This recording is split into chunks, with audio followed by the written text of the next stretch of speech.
Assalamu alaikum dear students. I am Sir Fiaz and today we are going to solve question number 2. Exercise 3.1 question number 2. Question given है student, if x is equal to a, b, c, d और e, x की value है, y की value given है a, c और e और z की value given है बच्चों g, h और i. हमने फाइंड करना है फॉलोइंग, ठीक है, find the following using Venn diagram. हमने वेन डायग्राम के थ्रू हमने इनकी वैल्यूज फाइंड करनी है. फर्स्ट पार्ट है x union y union z, फिर सेकंड, थर्ड, फोर्थ, इन तमाम पार्ट्स को बच्चों 6 के 6 पार्ट्स को, ठीक है, x y z की ये वैल्यू यूज करके वेन डायग्राम के थ्रू हमने सॉल्व करना है. ठीक है, वेन डायग्राम के थ्रू हमने इनको सॉल्व करना है. ठीक है, तो चलते हैं बच्चों सोल्यूशन की तरफ. हमें x की वैल्यू गिवन है, y की वैल्यू गिवन है और z की वैल्यूज हमें गिवन है और हमने इनको बारी बारी वेन डायग्राम के ऊपर हमने शो करना है. सबसे पहले हमने ये वाला पार्ट फाइंड करना है, x union y union z. ठीक है, x union y union z और हमने इसको वेन डायग्राम के ऊपर शो करते हैं. अब पहले हमने वैल्यूज़ बना लेते हैं बच्चों, x union y union z. देखो x की वैल्यू है a, b, c, d और e, y की वैल्यू है a, c और e. देखो y की तमाम जो वैल्यूज़ हैं, देखो a, c और e, a, c और e, y की तमाम वैल्यूज़ x के अंदर आ रही हैं, y की तमाम वैल्यूज़ x के अंदर आ रही हैं और z की कोई वैल्यू भी x और y के साथ मैच नहीं कर रही. तो हमारे पास डायग्राम कैसे बनेगी, ये बच्चों हमने ये डायग्राम बनानी है. ये हमारे पास x की वैल्यू हो जाएगी, ये हमारे x सेट है, ये हमारा x को रिप्रेजेंट कर रहा है. ठीक हो गया.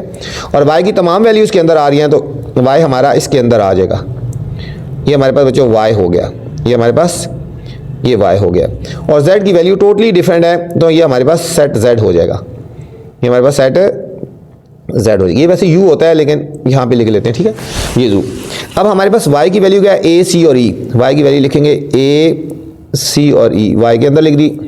अब x की वैल्यू क्या है, a आया हुआ है. देखो ये वाली जो पूरे बाउंड्री है ना, ये x को रिप्रेजेंट करती है. ये जो वैल्यू है समझो x की भी है. a दोबारा नहीं लिखेंगे, b लिखेंगे यहाँ पे, c भी लिखा हुआ है, d लिखेंगे. ठीक है, ये d हो गया और e भी लिखा हुआ है. ठीक है, मतलब यहाँ पे खाली b और d लिखेंगे. और z की वैल्यू क्या है, g, h, i और j, ये हमारे पास z है. ठीक है, x की तमाम y वाली तमाम वैल्यू x के अंदर थी तो इसलिए हमने y को x के अंदर रख दिया. ठीक है, और ये वाली वैल्यू जो है ये x को भी रिप्रेजेंट कर रही है, y को भी रिप्रेजेंट कर रही है. z की वैल्यू इन दोनों से बिल्कुल डिफरेंट थी इसलिए हमने z को अलग कर दिया. अब हमने पहले फाइंड करना है x यूनियन y. हमने x यूनियन y को वेन डायग्राम को में शो करेंगे. x यूनियन y का मतलब है x और y की वैल्यू को मतलब मिला कर लिखना. ये x वाली वैल्यू थे बच्चों और ये y वाली, तो हमारे पास ये वाला पोर्शन आ जाएगा पूरा. ये वाला x वाला और y वाला दोनों यूनियन में दोनों की वैल्यूज़ को मिला के लिखते हैं. तो हमारे पास ये वाला जो कलर आ रहा है ये रिप्रेजेंट कर रहा है x यूनियन y को. मतलब ये वाला जो कलर है ये शेड है, ये x यूनियन y आ गया. ठीक है, ये x का और y का आंसर मिला कर लिखेंगे. अब हमने फाइंड करना है, अब हमने ये फाइंड कर लिया, अब हमने इसको और इसको मिला कर लिखना है. ठीक है, यूनियन है मिला के लिखना है.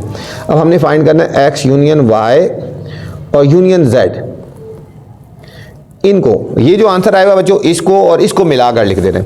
तो हमारे पास ये जो शेड आ जाएगा ये हमारे पास इसका आंसर ये आया होता ना, ये वाला x यूनियन y वाला आंसर ये वाला लिखेंगे और z वाला ये वाला लिखेंगे. तो ये हमारे पास फाइनल इसका आंसर आ गया. ठीक है, तो इसका शेड क्या आ जाएगा, एक तो बच्चों ये शेड ये वाला है और दूसरा शेड ये मिक्स वाला भी है, मिक्स शेड येलो वाला और ये मिक्स वाला शेड. ये सारा इस पूरे मतलब पार्ट को रिप्रेजेंट कर रहा है. मतलब इस पूरे पार्ट का जो आंसर आएगा वो ये वाला कलर आएगा. ठीक है, ये वाला सारा, ये वाला और ये वाला पूरा और ये वाला, ये हमारे पास फर्स्ट पार्ट के साथ हमने इस डायग्राम को शेड कर दिया बच्चों. ठीक है, ये हमारे पास फर्स्ट पार्ट था. अब सेकंड पार्ट है स्टूडेंट्स. सेकंड पार्ट हमें गिवन है x union y union z. x union y union z. अब बच्चों x y z की जो वैल्यूज़ थी, ठीक है, वैल्यूज़ तो वही हैं. ठीक है, डायग्राम तो वैसे ही बनेगी, शेड डिफरेंट हो जाएगा. ठीक है बच्चों, ये हमारे पास x की वैल्यू थी ना, y वाली वैल्यू तो x के अंदर ही आ रही थी, ये y सेट है और ये हमारे पास z था, ये हमारे पास z था. x की वैल्यू इधर b और d बच गया और इधर a, c और e. ठीक है, a, c और e. डायग्राम तमाम पार्ट्स में ऐसी होगी, सिर्फ शेड डिफरेंट हो जाएगा. g, एच आई और जे, क्योंकि तमाम पार्ट्स इसी के हैं ना, एक्स वाई जेड की वैल्यू, तो डायग्राम तो बिल्कुल सेम ऐसी रहेगी, लेकिन शेड जो होगा ना बच्चों, शेडिंग जो होगी ना इसके मुताबिक हमने करनी है। ठीक है, पहले हमने फाइंड करना है Y union Z, Y union Z मतलब वाई और जेड की वैल्यू को हमने कलर कर देना है, वाई यूनियन जेड। अब वाई की वैल्यू ये है, ये हमारे पास बच्चों वाई वाली आ गई, ठीक है, और जेड वाली ये आ गई। समझो ये जो कलर है ये वाई यूनियन जेड को रिप्रेजेंट कर रहा है, ये और ये। और अब बच्चों हमने ये फाइंड करना है X union Y union Z. X की वैल्यू को और वाई यूनियन जेड को मिला देना है। एक्स की वैल्यू कौन सी है, ये है, हम इसको पहले ऐसे कर लेते हैं, ये एक्स की वैल्यू आ गई सारी, और वाई यूनियन जेड वाला कौन सा कलर था, ये वाला सारा था। ठीक है, ये वाला, ठीक है, सॉरी हमने इसको दूसरी तरह करना था, चलो ठीक है, ये इसी तरह जा रहे तो अब ठीक है। वैसे मैंने इसको इस तरह लगाना था कलर, लेकिन अब इस तरह ही लगा दिया। ठीक है, तो हमारे पास फाइनल आंसर क्या आएगा, अब इसको इसी तरह की शेडिंग कर लेंगे।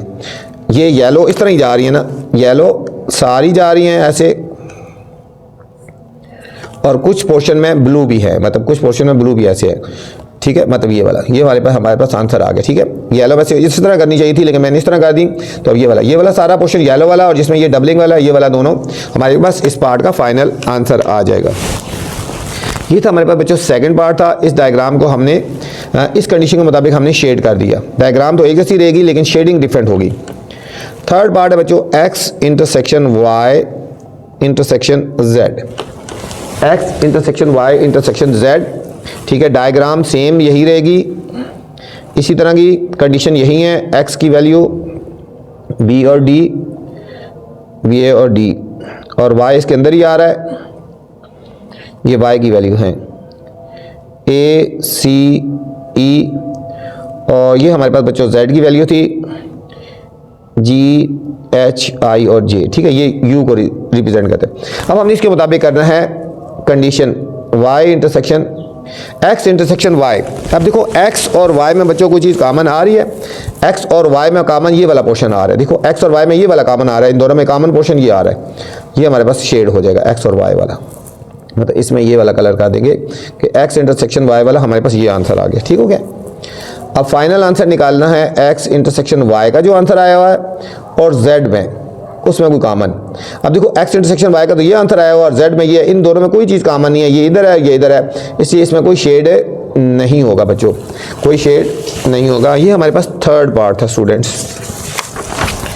अभी हमने फोर्थ पार्ट करना है। डायग्राम यही रहेगी। फोर्थ पार्ट है X intersection Y intersection Z, X intersection Y intersection Z. तो सबसे पहले बच्चों डायग्राम बना लेते हैं। डायग्राम हम बना लेते हैं, डायग्राम तो वही रहेगी ना, उसी तरह डायग्राम बिल्कुल सेम उसी तरह ही होगी। ठीक है, सिर्फ कलरिंग चेंज हो जाएगी, जिस तरह इस पार्ट्स की डायग्राम चल रही है सेम उसी तरह डायग्राम रहेगी। ठीक है, ये हमारे पास यू हो गया, ये हमारे पास एक्स था, वाई इसके अंदर आ रहा था बच्चों, और हमारा जेड जो है इससे डिफरेंट था। ठीक है, एक्स की वैल्यू यहाँ पे थी बी और डी, और इसकी वैल्यू थी जी एच आई और जे, इसकी सॉरी जी एच, इसकी वैल्यू थी हमारे पास ए सी और ई, ए सी और ई थी बच्चों, ए सी और ई। वाई की वैल्यू है बच्चों ए सी और ई, वाई की वैल्यू है ए सी और ई, और जेड की वैल्यू है जी एच आई और जे। ठीक है, सबसे पहले हमने इस कंडीशन के मुताबिक इसको सॉल्व करना है। वाई इंटरसेक्शन जेड, वाई और जेड में बच्चों हमने कॉमन लेना है, वाई और जेड में हमने कॉमन लेना है। देखो वाई ये है और जेड ये है, इन दोनों में कोई कॉमन पोर्शन आ रहा है बच्चों, इनमें कोई कॉमन पोर्शन नहीं आ रहा, इनमें कोई कॉमन पोर्शन नहीं आ रहा, तो इसलिए हमारे पास ये इसमें कोई कलर नहीं होगा। अब हमने फाइनल करना है X intersection Y intersection Z.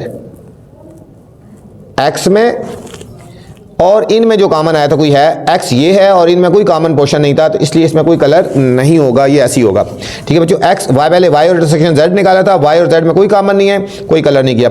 अब एक्स में और इन दोनों में जो कॉमन है, एक्स में वैल्यू अलग है और इन दोनों में कोई कॉमन नहीं था, तो हमारे पास ये फाइनल आंसर इसका यही आ गया, कोई शेड नहीं होगा।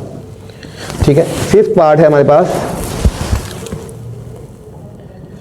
X union Y intersection Z, X union Y intersection Z. Diagram बच्चों यही रहेगी, एक्स की वैल्यू वाई की वैल्यू इसके अंदर आ रही है, वाई की वैल्यू है ए सी और ई, ये है बी और डी, ये यू और ये हमारे पास जेड है जी एच आई और जे।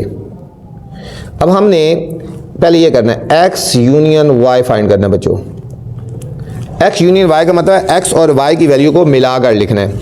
ये एक्स है, ये वाई है, इन दोनों को जब ज्वाइन करेंगे तो हमारे पास ये कलर आ जाएगा, ये आंसर आएगा। ठीक है, एक्स और वाई की वैल्यूज़ को मिलाएंगे तो ये हमारे पास ये वाला आंसर आएगा, ये वाला पोर्शन आएगा, ये वाला आ गया। ठीक है, इसके बाद हमने फाइंड करना है एक्स यूनियन वाई का जो आंसर आया हुआ है इंटरसेक्शन जेड, कि इसमें और जेड में कोई कॉमन आ रहा है बच्चों, ये वाली वैल्यू सारी यहाँ पे है, ये यहाँ पे है, इनमें कोई कॉमन पोर्शन नहीं आ रहा, तो इसमें इसलिए शेड नहीं होगा, यही आंसर रहेगा।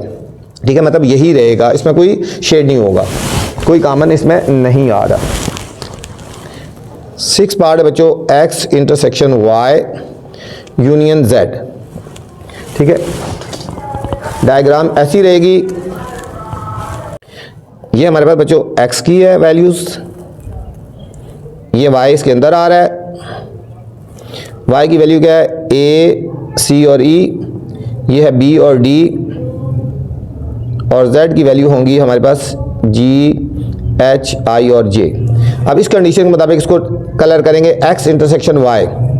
बच्चों x और y में कोई कॉमन आ रहा है, x और y में बच्चों ये वाला पोर्शन कॉमन आ रहा है ना, ये वाला। ठीक है, तो ये हमारे पास कलर हो जाएगा, ये हमारे पास शेड हो जाएगा। ठीक है, इसके बाद हमने निकालना है x intersection y union z। इसको और y की z की वैल्यू को हमने मिलाना है, इसको और z को जब मिलाएंगे बच्चों हमारे पास z वाला ये वाला आंसर आएगा और इसका ये वाला आंसर आएगा। ठीक है, तो फाइनल आंसर हमारे पास क्या आ जाएगा, ये वाला पोर्शन और ये वाला पोर्शन, ये हमारे पास फाइनल आंसर आ गया।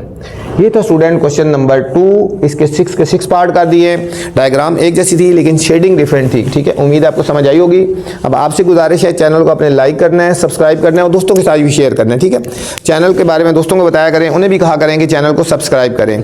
वीडियो के बाद कमेंट्स लाजमी किया करें कि मेरी वीडियो कैसी लगी। वीडियो पूरी देखा करें, वीडियो के अंदर कुछ ऐसी चीज़ें बताई जाती हैं जो आज तक किसी टीचर ने आपको नहीं बताई। अपना ख्याल रखना बच्चों, अल्लाह हाफिज़।